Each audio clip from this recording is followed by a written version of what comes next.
শিশুর পক্ষেও মিছিল করেছি আমরা।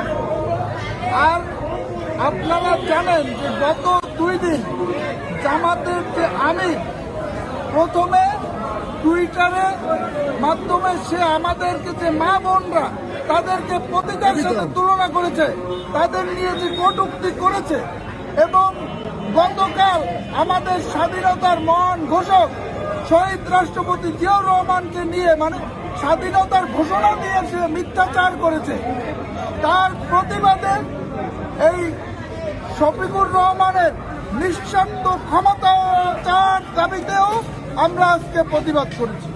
বলেছি যে 6 তারিখে শফিকুর রহমান পিরোজপুর আসার আগে নিঃশর্ত ক্ষমা চেয়ে পিরোজপুরে আসতে বলেছি। আগামীকাল আমাদের আশার আকাঙ্ক্ষার প্রতীক 18 কোটি মানুষের হৃদয়ের যে ধারণ করেছে আমাদের চেয়ারম্যান জনাব তারেক রহমান, সে আসবে। সেই আগমন উপলক্ষে আর আপনারা জানেন যে এই 2 দিন